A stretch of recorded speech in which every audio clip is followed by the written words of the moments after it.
Hello teachers, welcome to our YouTube channel where you will get a lot of inspiring videos that will help you on your journey as a teacher. Do well to subscribe and stay connected. Welcome once again to our channel. Thank you. I want to give God the glory for the privilege to serve and to be alive.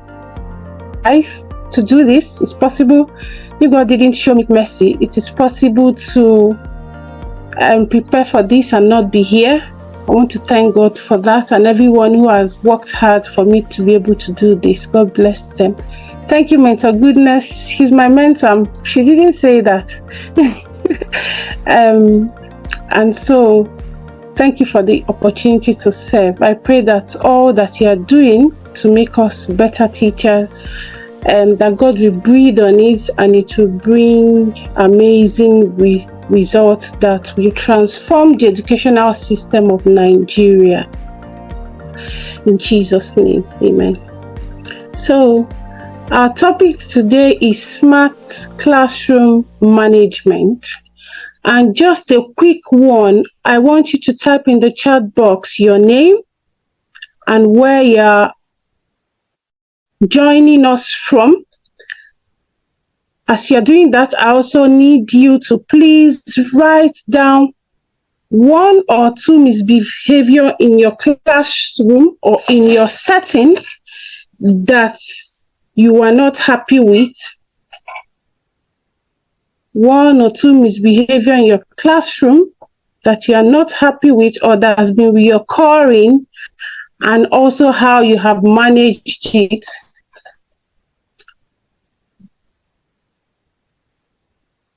Thank you very much. So this is based on our topic today, smart classroom management. And our objective today, I will be saying the objective while you type in that, and Mentor Goodness will help me read out one or two so that I'm sure that what we are doing, we are all following, because I need this to be a little bit engaging, because this is the experience that we all have in our classrooms.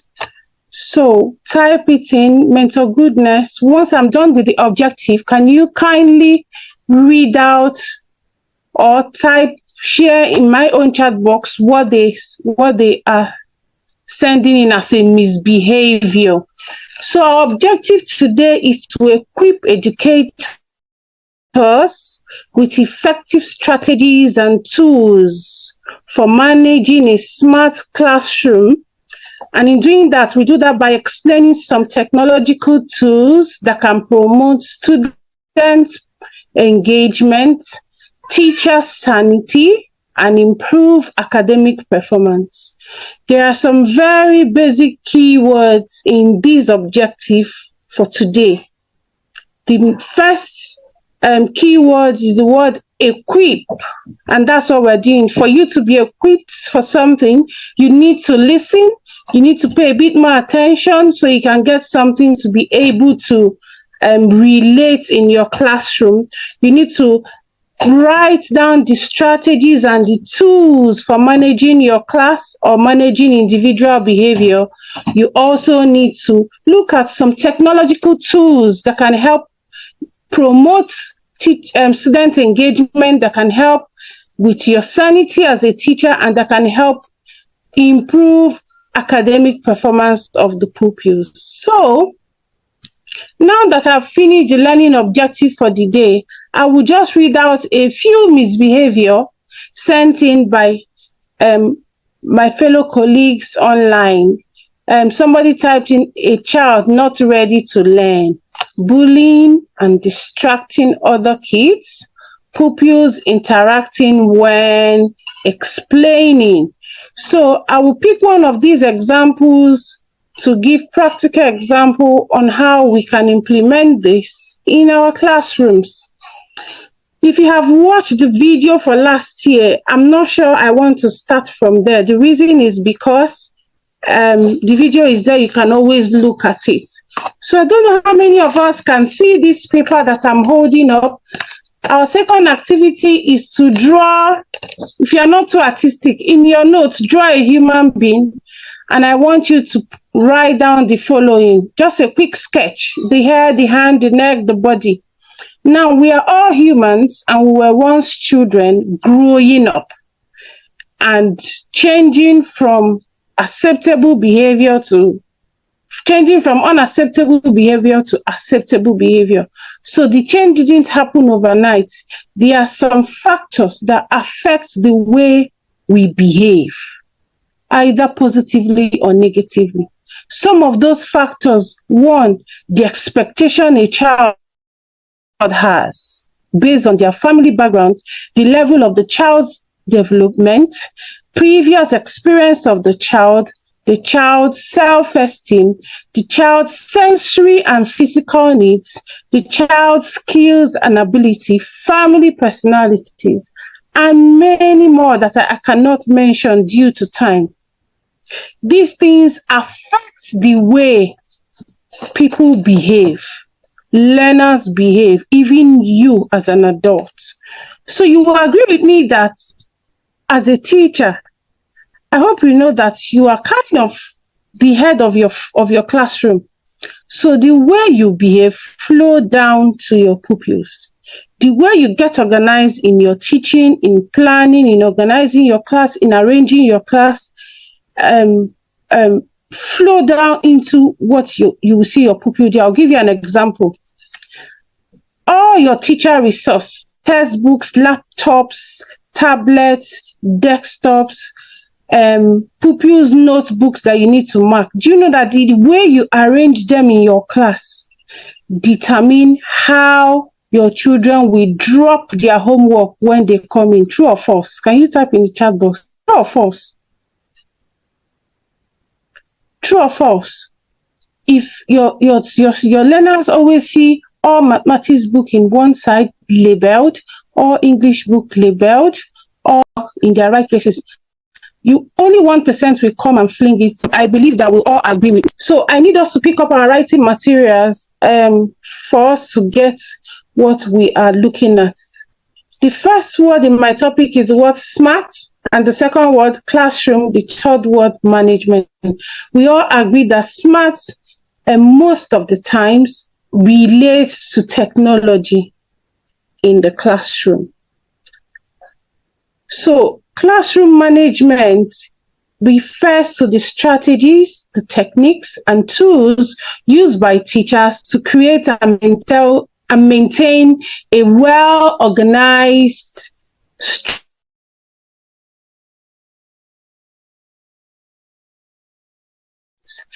strategies, techniques, and tools used by teachers to create. So it's one thing to get your class organized, it's one thing to set all the rules and routine, is another thing to maintain a well-organized, structured, and productive learning environment. So I want you to think, how organized are you as a teacher? How productive is your learning environment? So these are questions that I need us to think through so that we can have action plans after this training by tomorrow. So in managing your classroom, it means that you must plan to prepare your lesson plan early. You must deliver it correctly and on time. Your classroom layout must be organized, your display boards, the seating arrangement of the pupils in your class. What routines you have put in place for transition? For example, they finish science and they need to move for a secondary school. They need to move to biology class because they need to use the lab. What routines have you put in place to get your students or your learners organized? You can say whenever you're going for any class that is not within our classroom, you give them number and they work in that according to those numbers. Nobody will leave you. You make them accountable. Please don't leave your line. The person in front of you from the beginning of term is the same person that will be in front of you till the end of term, except that person is not in school. for any outside classroom. I will tell you the importance of this. It reduces loss of instructional time. When I say loss of instructional time, I mean, if you don't get this done, you discover that 20 minutes into a 45 minutes lesson or 50 minutes or 1 hour lesson, 20 minutes, students are still strolling from their classroom to the biology lab. Same with the primary school pupil, same with the early years. So you must be intentional to plan transition from one class to another and create routines for that. In doing that, the time is resuming. Maybe some schools have resumed today. I think some will be resuming next week. The truth is that you have to start from day one. For you to manage your classroom, I'll say it again, you must start from the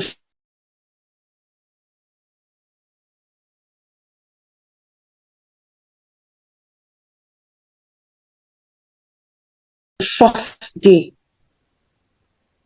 Now, I want us to look at the difference between classroom management and behavior management. I just defined classroom management and what it includes. Now, what is behavior management? What is behavior management? Behavior management are strategies and techniques used to promote positive behavior and prevent misbehavior in order to address discipline issues. So you are promoting positive behavior, you are preventing misbehavior, and you are addressing discipline. Remember that this author who gave this definition did not use the word. Many definitions for behavior management usually will not use the word punishment.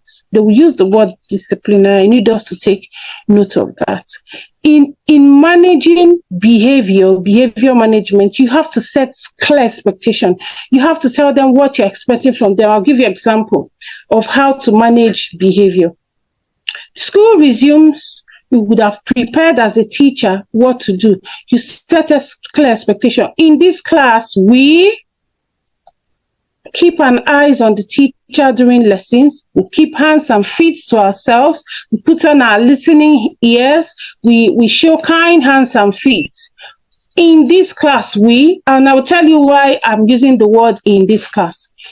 For the primary and early years, they may not have issues with rules. They may not have issues. But you will agree with me, for the secondary, the teenagers, when they see rules, their mind starts imagining how they want to break it. But if you put in this class, and when we say you have that discussion with them, what do you think we should do so that we can utilize the reason why our parents put us in school? And you can ask them, why did your parents put you in school? To learn, to get better, to improve, to this. They are telling you why they think their parents brought them to school. And you give them example. If you are disturbing or talking when I'm teaching, do you think you will be able to achieve this? They will tell you no, definitely. So you explain those examples. So now that we all know that all of these things will not help us, now can we agree that in this class, we keep eyes on the teacher when the teacher is teaching? We keep our hands and feet to ourselves so we don't hurt people around us and disrupt the class. We put on our listening ears. We show kind hands and feet. Now, when you have that discussion, the class know that this is our classroom. This is our decision as a class, and I am accountable to my teacher on this. I'm also accountable to my parents because I need to be able to do well at the end of the term or session. So you must create that positive environment from day one to be able to, have a close relationship. All the speakers I've listened to, they've been talking of close relationship. Your classroom atmosphere is key. You can't come into the class boning, shouting, angry. I don't know how you want to manage that. The truth is that if you're always shouting and you're angry at your pupil, they will reflect same behavior. And they say life begets life. Is what you do, the children copy. Those of us that have children, you will also agree with me that you will see almost 60% of your personality in your children. There are techniques that we can use and strategies to manage behavior. The truth is that when you're able to manage behavior properly, everything you have done in your class will work out to help enhance student productivity. So research has shown that these strategies that have been used in the past have impact first on students' behavior. There is improved behavior. The next few strategies I'll share with you. There is an improvement in learners' behavior. There is also increased performance in the academics. And also the teacher has some form of sanity. So when the teacher implements these strategies, it brings some form of sanity to the teacher. You're not a shouting and a frustrating teacher. Now, these behavior management strategies that I'm about to share with you, they are in 4 levels. They are in 4 levels. The first level is the highest level of impact. So I think that the normal thing we are used to is set rules, set expectation, reinforce positive behavior, but I want to categorize them into 4 levels. In these 4 levels, I am starting with the one that has more impact on learners. So there are 4 levels, like I said, and I'm going to be listing them. The first level is the highest impact. The second one is the high impact on pupils. So when we use the word impact, I mean the highest level of impact has more impact on students' behavior, on students' academic performance, and on teacher sanity. So I need us to, I'll go over it again. Yeah, they are in 4 levels of impact. The first one is the highest level of impact. The second one is the high level of impact. The third one is the moderate high level of impact. I'll go over it again. Highest level of impact, high level of impact, moderate high level of impact, and the fourth one is moderate level of impact. These strategies have proven in many schools. Now, the behavior management with the highest level of impact has to do with the personalization as it. I've taught of the child who has a tendency to misbehave in the class and what you will do with that child. You have planned the activities to be engaging and your class to be engaging. And the pupils know that even if my teacher is facing the board, she has eyes at the back. She can see. So in creating that positive atmosphere, you have a close relationship with them in such a way that you know which child can do what. So constructive teacher-student relationship is another thing. You have to be caring and be firm. Don't be a mean teacher. So when we say be caring, we don't mean that you shouldn't be firm. You can talk to the child in a manner that is very respectful. And when you need to discipline the child for any reason, or correct the child or correct a misbehavior, you have to explain that to the child and let the child know that this is done out of love. Now, the behavior management with the high impact. So I just talked about the one with the highest impact. That is witnessing. Without you looking at your pupils, you know and understand them. You can predict their behavior and you have already planned solution to it. So they know that she has eyes at the back, she can see. The second one is a constructive teacher-student relationship that shows firmness and care. The second one is the high impact. The high impact deals with group reinforcement, nip small problems in the board. Group reinforcement is the first one under high impact. Nip small problems in the board. When we say group reinforcement, we mean your ability to be able to teach the pupils, get them organized, and also group them according to their learning abilities. Help the activities that will be done to be engaging. One of the things that make pupils or learners to pinch, bite, make noise, stop is because the activity given to them is not engaging. Also, as a teacher, I see them these days, most teachers just sit on their chair and talk. You're not moving around, you're not engaging with the student. There is no way that class will not be disrupted. So group reinforcement in your classroom in such a way that people can work in groups and they can learn from one another. You have set the expectation for them to follow and set the routines. In doing that, they learn from one another. There's less noise. And if a child, for example, is disturbing, how can you handle that during this high impact of behavior management? You can say, because you have set your expectation, for example, let's say Kingsley, you gave a group activity. You expect everybody to be silent, for example, to be able to get that activity right. For some reasons, Kingsley is talking with one another, which is one of the misbehavior somebody shared. Misbehavior somebody shared. The person said, should learners talking during teaching. So let's use that as an example. You just gave an activity and they are talking, and you have set expectation that silence during class activity. So you can see Kingsley talking. You walk close to how to manage your classroom in that instance is to walk close to Kingsley and said silence during your tasks. If you sit in front of the class to shout it, you will be disturbing half, if not more, all of your class. True or false? Type in the chat box, true or false. You discover that even those who are interested in getting the activity you gave them, they'll be turning to see what that person is doing that made you to shout, keep quiet or stop talking.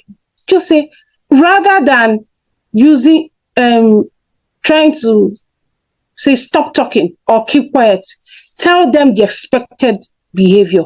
Walk in silence. The expected behavior is what? Well, as Kingsley, walk in silence. Just whisper it. Let's say, for example, Kingsley now repeats it again. You go close and point the expected behavior that is in your class. That's non-verbal cues. Then, if Kingsley still continues, you point him to the logical consequences of that misbehavior. I will move you from this seat if I find you still talking.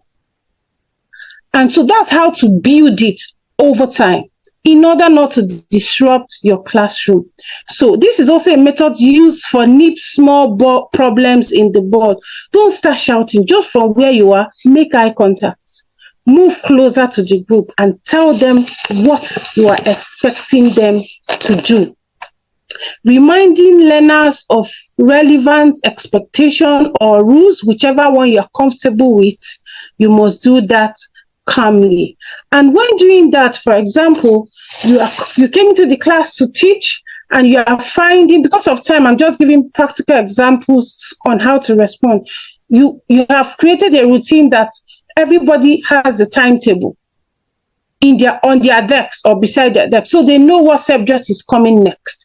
For some reasons, some students are just still having social studies book when they are supposed to have English textbooks and notebook.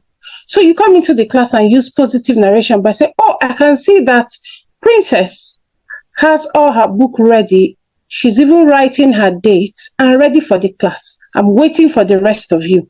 By the time you do that, you have encouraged positive behavior, and you see that most of them will want to also get such positive reinforcement from you as the teacher. Remember, for this to work, you must have built a positive relationship with the pupils in your class. Now, earlier I talked about setting clear expectation and rules. When you are setting clear expectation, I gave an example. You must ask the pupil if they don't follow the rules, what will happen to the reason why they're in school. And you can also tell them the logical consequences. Logical consequences are the consequences you receive when you don't follow the expected behavior. So you can also tell them that if you don't follow this expected behavior, these are the logical consequences for it. Because in life, there are consequences for everything you do, even as a teacher.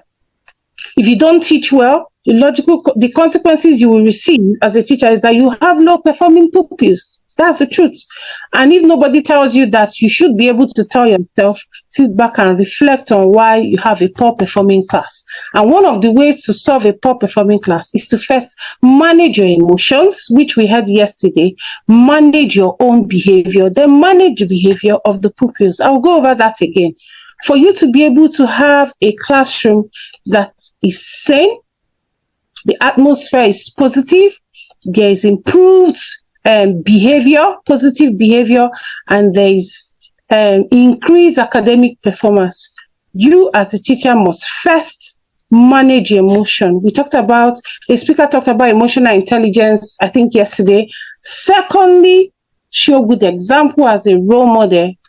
Thirdly, create expectations and befriend your pupils or learners. So there are also strategies for on-the-spot behavior management. This on-the-spot behavior management is by Bill Rogers. You can look for his book, and I loved it. That's why I'm using it. Strategy number 1, he said, give direction with tactical pausing. So, for example, I'll say it again, give direction with tactical pausing. That is stating what you want the learner to do. For example, eyes on the board during lessons. State it. So, for example, let's say one Chioma or Adekunle or in your class is busy eating biscuits or fiddling with their biscuit wrap.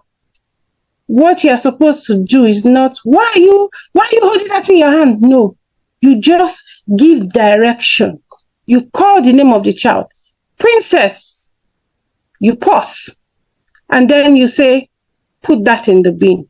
And you don't have to shout it. You go closer to, you must be a mobile teacher. You must move around your classroom during teaching. Don't sit on your chair. That's not good practice. Move around, engage with your children, and go around to see what everyone is doing. So you call that child by name. That means that you are gaining attention from the child. You don't, to be able to manage, especially teenagers, you don't say, hey, or you. That's not good practice in the educational system. Good practice is you call the child by name, Princess, you pause. Then you direct, put that biscuit wrap in the bin. You don't shout it. When you shout it, you disrupt your class, you disrupt your teaching, you disrupt the learners. Because a child who is hungry will look at Princess's hand and see that it's biscuit. And that child start daydreaming, when it's break time, I'm going to go and buy my own biscuit from Talk Shop. Whatever you're teaching, that child would have lost, will not get anything from it the next 2 to 5 minutes. So please, give direction with tactical pause. Gain the attention of the child. Pause, direct. I'll say it again. Gain the attention of the child. Call the child by name. Pause so that the child can gain your full attention, and then direct. State what you want the child to do and tell the child to do it. It's important that we do that. So now I want to ask a question. Having listened to what I've said, share in the chat box. Give an example of a misbehavior that you have corrected differently, that from what I have said, you want to do what you want to implement this strategy of giving direction with tactical pause. I want you to think about it. Think about a misbehavior in the past that you just shouted, who is that? Or what are you doing? But now you're thinking of a better way to respond to it by the time your learners, by the time you're meeting with your learners. Think about a behavior like that and what you want to do based on giving direction with tactical pause. That is, gaining the attention of the child, pausing for a minute, and then giving the right direction for the behavior. I'll wait for somebody to share that in the chat box. If you can, that will be very helpful.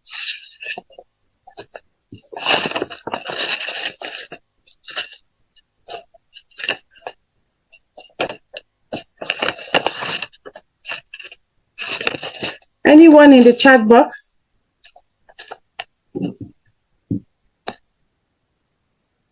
Okay, I will go on while I wait for that. Can I go on, mental goodness? Yes, okay. You can, ma'am. When I get any response, I'll let you know. Okay, thank you. Number 2 strategy is know why question. Most of the times, we teachers, what we do when a child is misbehaving is, why are you shouting? Why are you talking? Why did you do it? When you're asking why, remember, learners don't have the skills to behave well. We, the adults, are the ones to teach them the skills that they need to achieve the expected behavior. I'll go over that again. Learners do not have the skills to behave well. It is our responsibility as teachers to teach them the desired skills or behavior. So rather than say, why are you behaving like this? You will say, what are you doing? You are giving that child the opportunity to think through his or her behavior. What should you be doing? That's the second thing.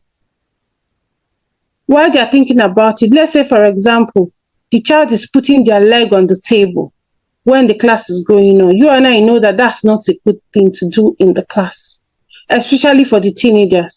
So you say, what are you doing? They'll keep quiet or tell you, I'm putting my leg on the table. Or what should you be doing? They're already trying to put their leg down. That's for the good boys and girls. But for the ones who are a bit very tough and rebellious, they will still have their leg on the table. And you will just say, put your leg down, please. And that solves the problem most of the time. So preparing for your lesson, having in mind, during this lesson, so person has a tendency to misbehave. How do I manage this child's misbehavior? Sometimes you may also need to move the location of that child. Preparing for your lesson ahead of time, looking at possible misbehavior and getting your classroom arrangement ready helps you to reduce loss of instructional time. I've mentioned that already. Strategy number 3, blocking with partial agreement. Strategy number 3, blocking with partial agreement. That is, if you have those kind of pupils in your class that can be very argumentative, you know that when you give the expected behavior, I'll give you an example. You are teaching, 2 people are talking, and you go close and say, can the 2 of you focus on your tasks? Or silence when doing your tasks? Or eyes on the teacher, depending on what you told them to do. But they can see that there are 2 other learners also talking. And a child who is very vocal may say, but so and so is talking. More like, are we the only ones talking? You don't get arguing with the child to say, but you're the only one talking, or you're not the only one talking. No, that's not the right thing to do to be able to manage your class. You are the one that is supposed to manage your class. What you're supposed to do is focus on what you want that child to do and say it, which I've explained, rather than going into argument with the child. Work in silence, or finish your activity, or eyes on the teacher. You say the expected behavior, no argument. So in order to avoid that argument, you can say, maybe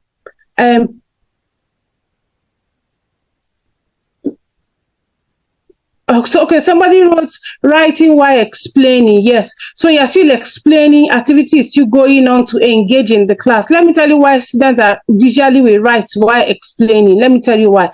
It's because the 21st century learners are already engaged with smart screens.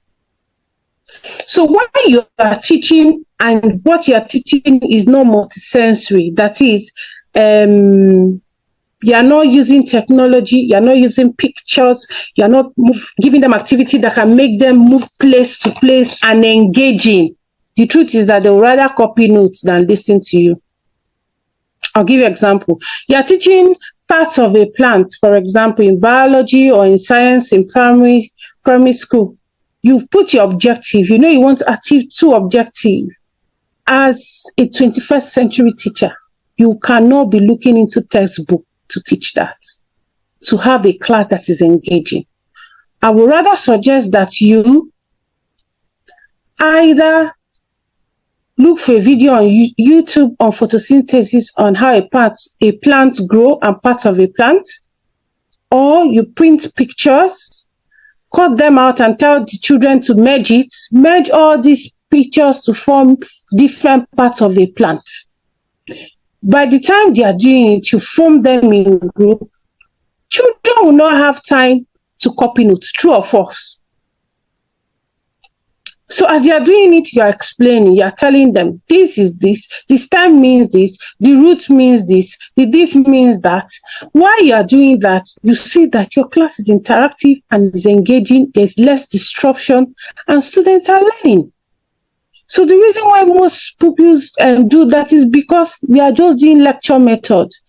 In delivering your teaching, you must put 3 things into consideration. Must look at the abstract, the pictorial, and the concrete part of your lesson. That's another training on its own.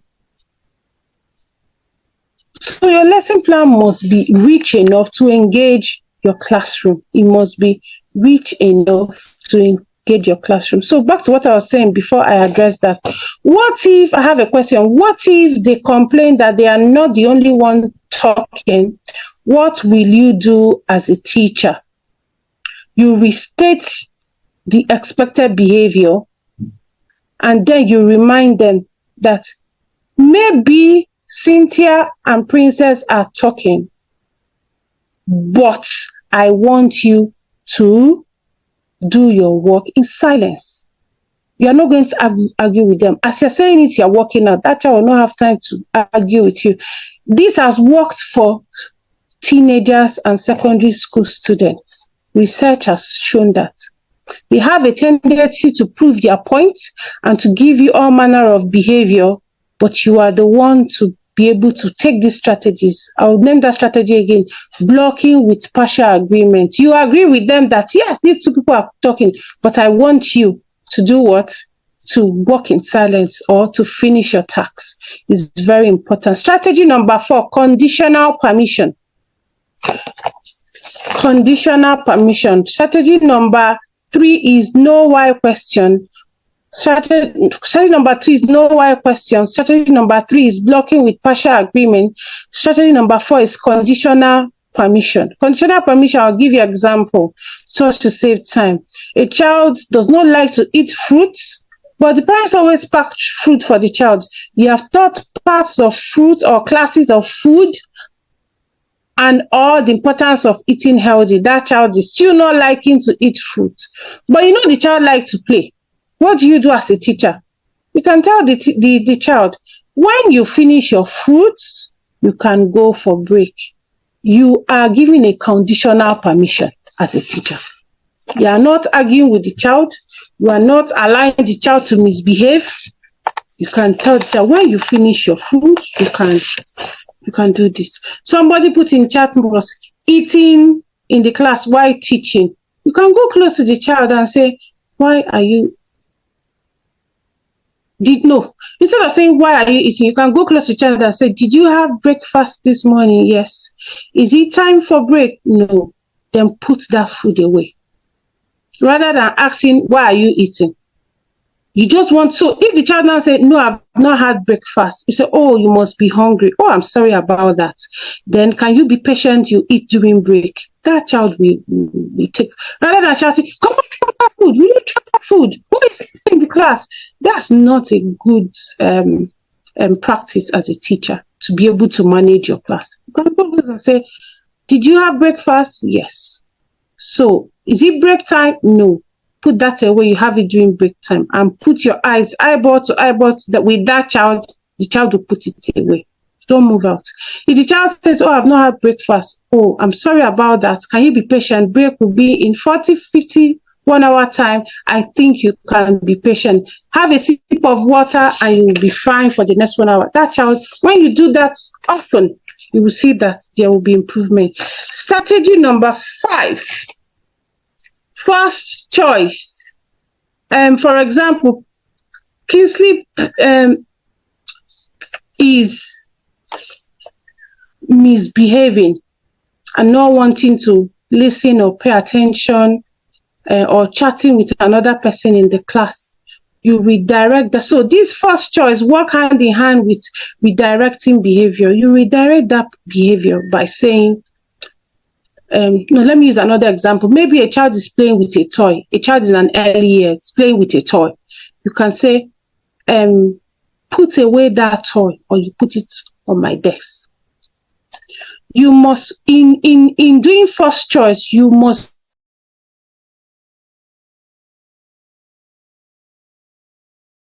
say what you cannot do. Or you can say, why are you holding that? Break it. You know you can't break it because parents will be involved. That's the truth. And it's also not showing that you can manage your anger breaking a child's toy. So the acceptable behavior as a teacher, or the right response to the misbehavior of the child, is to say, put away that toy, or you put it on my desk. Or put away that toy, or I will take it from you. That child will put it away. If that child does not put it away, you take it and keep it. So sometimes I hear teachers out of anger or lack of discipline with their emotions and not having emotional intelligence in their skill as teachers. You hear they say, I will break it. Excuse me. Of what use is your breaking it? It's not even one of the ways of managing your emotions. So you use if in first choice, you use the word this or that. You keep it with you, or you put it with me. So first choice is given when when you have redirected the child to do something and the child is not doing it. Let's say you told the child, put away that toy, that child is not doing it. Then you give a first choice, or you put it on my table, or I will take it from you. It's important to note that. Another. So I've finished with those 5 strategies, and I want us to look at structuring your teaching. And this is where I bring in the smart classroom method. And I need us to pay a bit of attention to it. Most of us know a bit of setting rules, logical consequences. If you watch my previous video, by God's grace, I think you will see all of that now.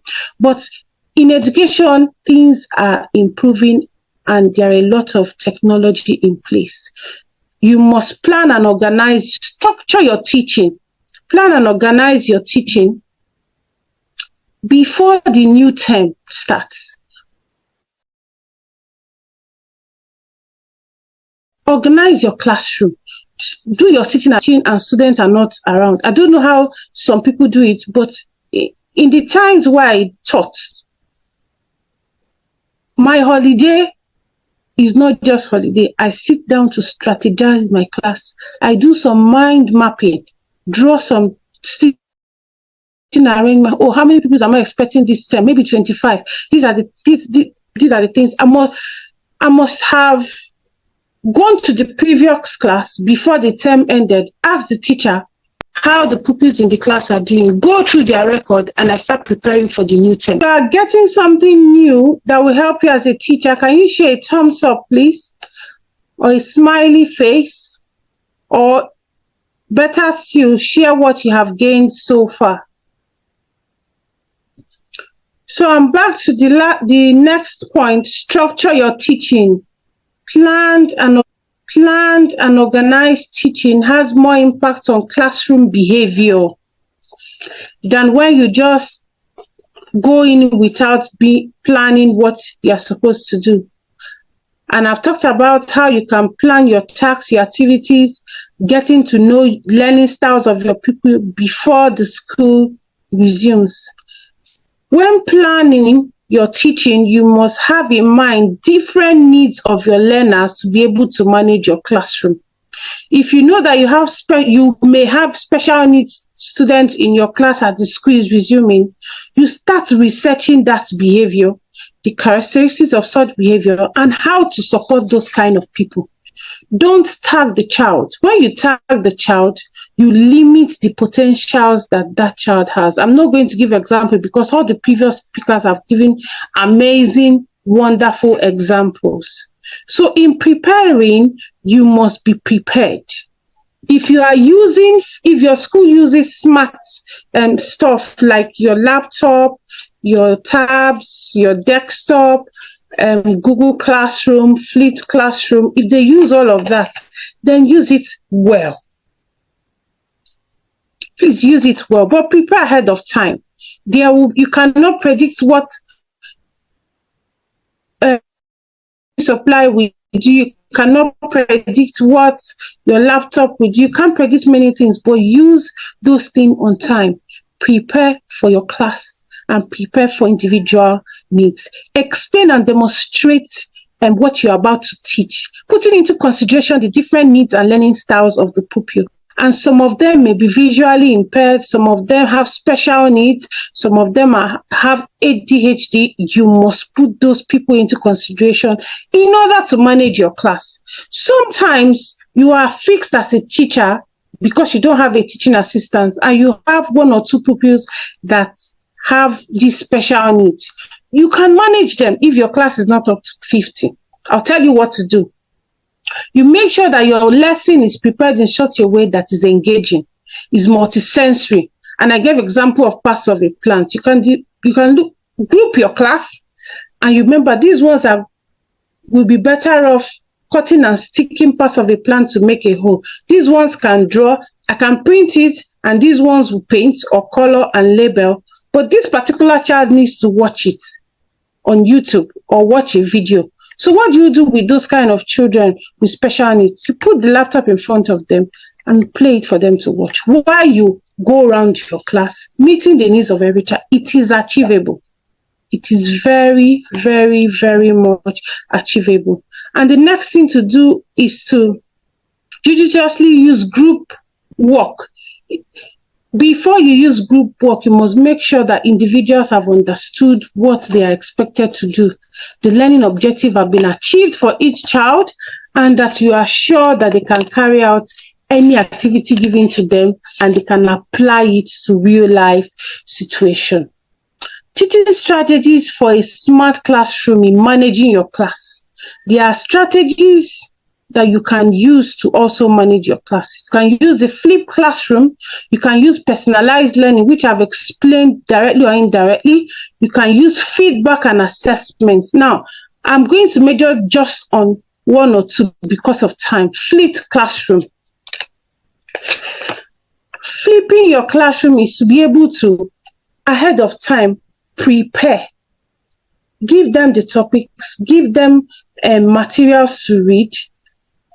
You can share it on your school platform, depending on the platform that you have for your pupils or your learners in your school. And then in the next class, they will give you feedback on what they got from what you shared with them. That way is easier. And you cannot do this without the use of laptop and desktops or a phone. Technologies or tools for managing behavior. We have the learning management system, we have the classroom monitor and analytical tools, and we have the communication tools. I'll be majoring on the learning management system. There are different types, but I'll just mention a few. We have the Canvas, the Blackboard, the Moodle, the Google Classroom, and the school.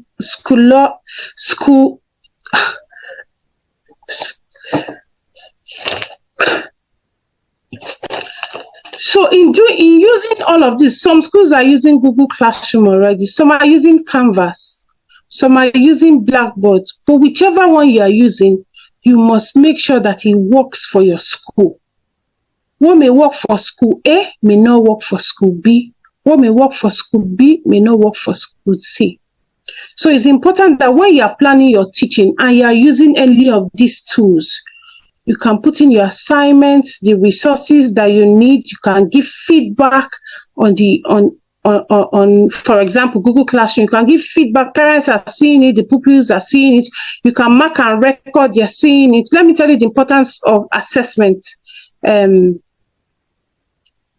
in Google Classroom, which is my preference in all of these smart tools for managing classroom. It helps with engagement. It engages the children. This 21st century generation are interested with anything that has to do with gadgets. So you can put in your assignments. You can communicate with them. That's okay. So this is what to do. So parents can even work with their children to say, when you finish your work on Google Classroom, you can watch screen for 5 minutes or for 10 minutes. Trust me, they are going to be motivated to do their work.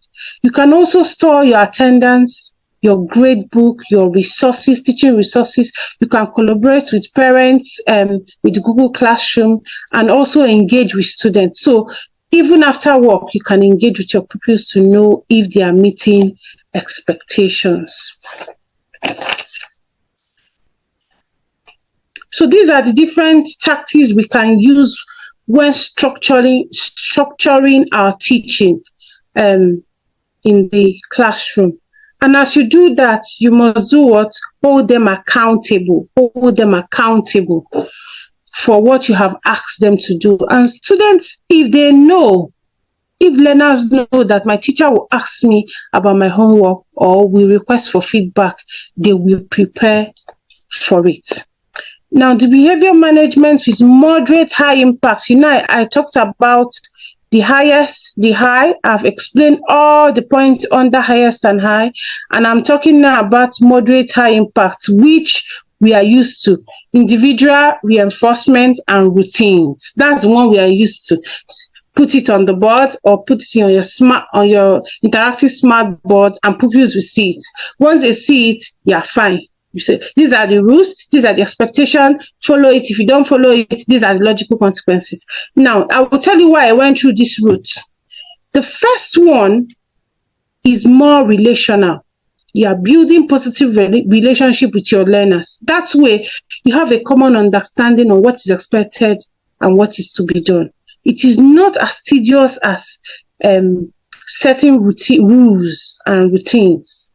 So this one, the first to give more impact in academic performance. And our studies have shown that, for example, if you use the highest and the high level of impact, you will have more than half of your pupil performing well.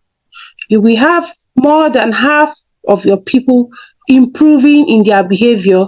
You will have more than half of your teachers working in an organized manner, that is, they are sane in their decision making. But from the moderate, high, and the moderate, you discover that moderate and moderate deals with individual reinforcement, routines, rule, emotional objectivity, and punishment. And most schools dwell on punishment. Most schools are not emotionally intelligent in their decision making, and most teachers prefer rules rather than what I've mentioned earlier before all of this. So a quick task. I want us to think about all that I have said now. Send in the chat box 2 things you have learned and